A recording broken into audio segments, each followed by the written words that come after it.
اچھا مجھے یہ بتائیے گا کہ میاں والی کی زبان اور جو سرائکی ہے جی اس میں فرق کیا ہے؟ مطلب بہت سارے لوگ یہ سمجھتے ہیں، اب جیسے ہم ہیں باہر سے آپ کے پاس آتے ہیں تو ہم یہ سمجھتے ہیں کہ میاں والی میں سرائکی بولی بولی جاتی ہے۔ سر سرائکی کے کچھ الفاظ ہیں جی کہ وہ اس زبان میں ضم ہیں جی، وہ ہم بھی بولتے ہیں جی، لیکن ہم اسے پیور سرائکی نہیں کہہ سکتے جی۔ سرائکی جو ہے وہ ڈیرہ اسماعیل خان جا وہ رحیم جار خان تک چلی جاتی ہے جی۔ ٹھیک۔ تو ہماری جو اپنی زبان ہے میاں والی کی زبان ہے جی، تو ہم تو اسے ہند کو کہتے ہیں جی۔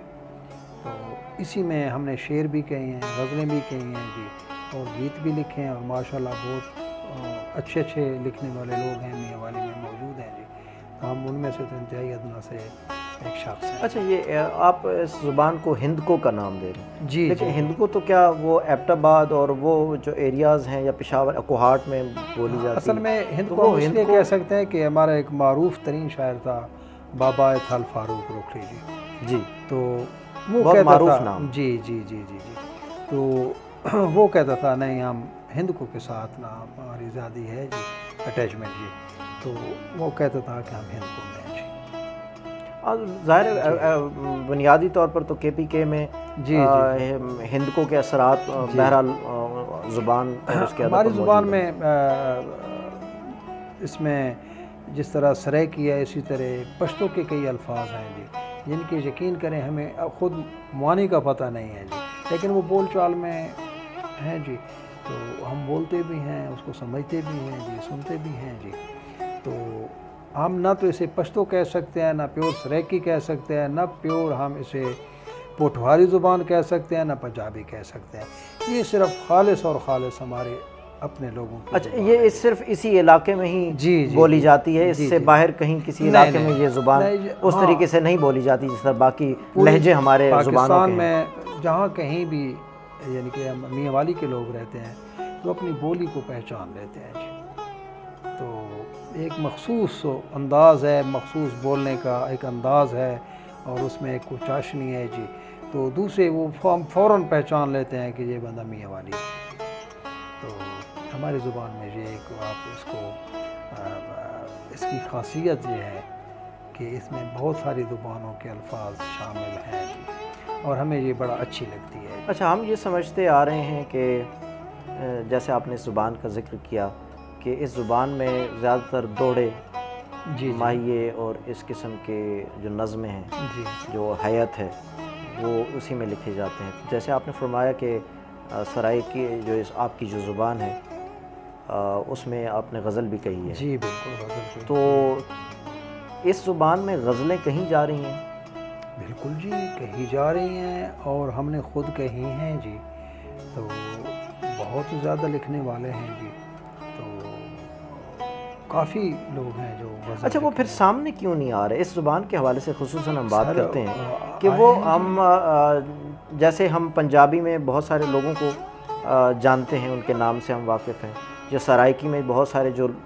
غزل لکھ رہے ہیں ہم ان کے ناموں سے بھی آگاہ ہیں، یا باقی دیگر زبانوں میں بھی جو غزل لکھی جا رہی ہے ہم ان لوگوں سے بھی آگاہ ہیں، لیکن یہ جو آپ جس اسپیسیفکلی جس خطے کی بات کر رہے ہیں اور جس زبان کا آپ تذکرہ کر فرما رہے ہیں تو اس کے لوگوں کا نام شاید ہم جانتے بھی ہوں لیکن ہمیں علم نہ ہو کہ وہ اس زبان میں بھی کام کر رہے ہیں۔ سر ابھی تقریباً پچھلے سال سے ہی 5-6 کتابیں آئی ہیں، نسیم بخاری کی 2 کتابیں آئی ہیں، اور وہ زیادہ تر کھماٹ کے نام ایک کھماٹ ایک چھرکا جی، اچھا، اور مظہر نیازی صاحب کی کتابیں آئی ہیں جی، تو اسی طرح ابھی ایک ارشم نیازی کی کتاب آ رہی ہے جی، غزل کی ہے تقریباً جی، اور اس میں زیادہ تر غزلیات ہیں جی۔ تو جتنے بھی دوست ہیں جی، ظہیر احمد مہروی کی کتاب آئی تھی جی، وہ خواجہ فرید ایوارڈ استادی ایوارڈ کہہ سکتے ہیں آپ، وہ بھی ملا ہے جی ہاں، تو اس میں بھی یہی بات ہے جی، اب کافی دوست ہیں جی وہ غزلیات لکھ رہے ہیں جی اپنی زبان میں، اور اس میں بڑی چاشنی ہے جی۔ تو ہم نے جب شروع کی تھی تو ہم تھوڑا سا ہٹ کے لکھے تھے اشعار جی اس وقت سے، کہ زیادہ تر تو یہی ہوتا ہے کہ وہی پرانی بات جی کہ پیار عشق یہ وہ جی، لیکن سب سے جو میں اس کو بینیفٹ دوں گا افضل حاجی صاحب کو جی، کہ انہوں نے اپنی زبان میں جو غزل ہے اس کو وہ انقلابی رنگ غزلیں کہی ہیں جی، اچھا، انہوں نے انقلابی، کہ وہ ہمیشہ خوبصورت اور سلجھے ہوئے شعر کہتے تھے جی، تو اس سے بہت زیادہ تحریک ملی تھی لوگوں کو، اور وہ بڑے اچھے اچھے شعر انہوں نے لکھے تھے جی۔ تو مظہر نیازی صاحب ہیں، انہوں نے بہت خوبصورت شعر لکھے ہیں جی۔ تو ظہیر احمد مہاروی صاحب ہیں جی، سید نسیم بخاری صاحب ہیں جی، اب ارشم نیازی کی کتاب آ رہی ہے جی، تو اس حوالے سے کافی لوگوں نے بہت اچھے اچھے یہ شعر بہت کہے ہیں مطلب اس زبان میں جو اس خطے کی مخصوص زبان ہے جی اس کے اندر جو ہے وہ لوگ ہیں وہ کام کر رہے ہیں، جی جی، اور جیسے آپ نے ظہیر مہاروی صاحب کا نام لیا اور نسیم بخاری صاحب کا نام لیا، مظہر نیازی صاحب کا نام لیا، ظاہر ہے ہم ان لوگوں سے ان کے ناموں سے آشنا بھی ہیں جی اور ان کے کام سے بھی واقف ہیں، جی جی اور ظاہر ہے کہ ایک نئے طرز کا، ایک نئے لحن کی جی یہ شاعری یہ لوگ جو ہیں وہ کر رہے ہیں۔ اچھا مجھے یہ فرمائیے گا کہ آپ نظم بہت کم کہتے ہیں، جی جی، اور یہ اس کی کوئی خاص وجہ ہے کہ نظم کی طرف سر کوئی خاص وجہ نہیں ہے۔ جب میری کتاب آئی تھی 2017 میں، تو جو اس کا ہمارے ناظرین اس نام سے بھی آگاہ ہونا چاہ رہے ہیں کہ کس نام سے آئی تھی؟ مدینے سے نجف سے کربلا تک، ماشاء اللہ۔ تو یہ سلام و منقبت پہ مشتمل تھی، تو اس میں میں نے نظمیں بھی کہی ہیں جی، تو کافی نظمیں کہی ہیں جی، تو اس میں میری نظمیں ہیں جی، تو وہ ساری کی ساری جو مناقب ہیں، جی، اور نعت ہے نعت ہے، مناقب ہیں اہل بیت علیہ السلام کے متعلق جتنے بھی اشعار ہیں، کوئی نظموں میں ہیں جی، جو غزلوں کی صورت میں ہیں جی، تو وہ ہیں جی، لکھی ہیں نظم۔ اچھا مجھے یہ بتائیے گا کہ ایک شاعر عموماً جو ہم کلاسیک روایت سے چلتے آ رہے ہیں جی جی کہ ان کی پہچان جو ہے وہ کسی ایک صنف میں ہوتی ہے، جی جی بہت بڑے نام ہیں ان کی، ظاہر ہے مختلف جو اصناف ہیں وہ بہرحال ایک اپنی اہمیت رکھتے ہیں، جیسے قصیدے ہو گئے، اور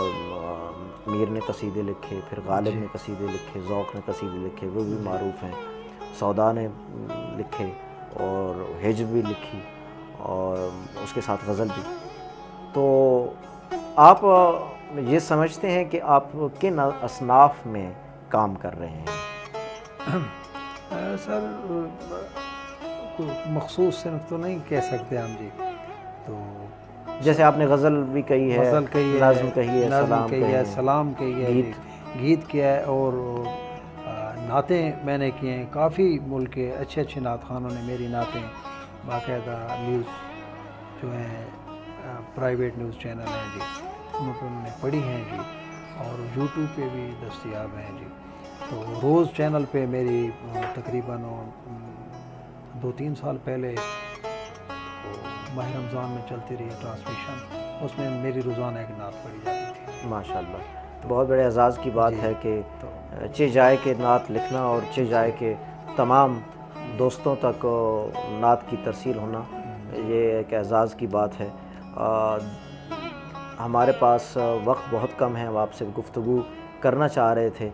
اور ہمارے جو ناظرین ہیں وہ بھی جاننا چاہ رہے تھے کہ مزید اس حوالے سے امی حوالی سے بھی کے حوالے سے بھی گفتگو کرتے، لیکن ہمارے پاس وقت بہت کم ہے، اور ہم یہ چاہتے ہیں کہ جاتے جاتے آپ کوئی غزل کے اشعار سنا دیجئے، کوئی نعت کے اشعار سنا، جو آپ کے جی اشعار جیسے یاد تو نہیں رہتے، غزل کے شعر ذہن میں آ رہے ہیں کہ جی بسم اللہ۔ رکھا ہوا تھا ذہن میں جو گھر کا آدمی، آہا، رکھا ہوا تھا ذہن میں جو گھر کا آدمی، نکلا واج سرو صنوبر کا آدمی، اور ذکر رسول پر بھی نہ سلوات پڑھ سکا، آہا، کتنا بخیل ہے تیرے اندر کا آدمی، واہ واہ واہ، ذکر رسول پر بھی نہ سلوات پڑھ سکا، کتنا بخیل ہے تیرے اندر کا آدمی، اور فاقہ کشی میں بھی میرے تیور وہی رہے، آہا، فاقہ کشی میں بھی میرے تیور وہی رہے، رہتا ہے میرے ساتھ بھی پتھر کا آدمی۔ آہا، کیا کہنے۔ بس یہ اشعار تھے، چونکہ ٹائم جی یہ ہمارے ساتھ تھے بے چین فاروق آبادی جن کا تعلق میاں والی سے تھا، بہت اچھا شعر کہتے ہیں، جیسے آپ نے ان کی گفتگو بھی سنی، ان کے اشعار بھی سنے. اور ان کی ایک اور خصوصیت کا میں ذکر بالخصوص کرنا چاہ رہا ہوں کہ آپ جہاں کسی بھی خطے سے تعلق رکھنے والے ہوں، آپ ان کے پاس آ جائیے. یہ آپ کو اتنی محبت دیں گے، اتنی محبت دیں گے کہ آپ ان کے معتقد ہو جائیں گے. یہ بہت بڑا وصف ہوتا ہے کسی انسان کے اندر کہ وہ محبتیں تقسیم کرتا ہے، اور یہ وصف ان کے ہاں اتنا زیادہ ہے کہ آپ کبھی ان کے پاس آ جائیے اور تجربہ کر لیجئے کہ آپ کو اتنی محبت دیں گے کہ بعض اوقات تو اس حد تک بھی محبت سے پیش آتے ہیں اور اتنی مہمان نوازی کرتے ہیں کہ خود شرمندگی محسوس ہونا شروع ہو جاتی ہے. تو اللہ آپ کو سلامت رکھے. آپ کا بہت بہت شکریہ کہ آپ نے ہمیں وقت دیا. انشاءاللہ پھر کبھی کسی لمحے میں آپ کی آواز ہمارا جو چینل ہے اس پر آپ سے انٹرویو لیں گے، گفتگو کریں گے، لوگوں تک آپ کی بات پہنچائیں گے. وکیل ملک صاحب، آپ کا اور آپ کے چینل کا انتہائی مشکور ہوں، ممنون ہوں، بہت شکر گزار ہوں کہ آپ نے مجھے ادنا سے بندے سے چند باتیں کی. جی آپ کی ذرا نوازی. جی آپ کا حق بنتا تھا. جی یہ تھے ہمارے ساتھ بے چین فاروق آبادی. آپ کا بہت بہت شکریہ کہ ہمارے ناظرین آپ نے اس پورے انٹرویو کو اب تک آپ نے دیکھا، اور آپ اس کو ہمیشہ ہمارے اس پروگرام کو پسند کرتے ہیں، لائک کرتے ہیں، اور کچھ دوست ایسے بھی ہیں جو اس کو شیئر بھی کر دیتے ہیں. تو میری آپ سے گزارش ہے کہ آپ کو اگر انٹرویو اچھا لگے، آپ کو سمجھ میں آئے کہ ہمارا کام جو ہے وہ بہت اچھا ہو رہا ہے، تو صرف لائک نہ کیجیے بلکہ ایک شاعر ادیب کی جو گفتگو ہے وہ اپنے دوستوں تک بھی پہنچائیے. آپ کا بہت بہت شکریہ. اپنے میزبان، آپ کی آواز کے پروگرام کے اس میزبان عقیل ملک کو اجازت دیجیے. انشاءاللہ پھر کسی ایک ادیب کے ساتھ آپ کی خدمت میں حاضر ہوں گے. آپ کا بہت بہت شکریہ.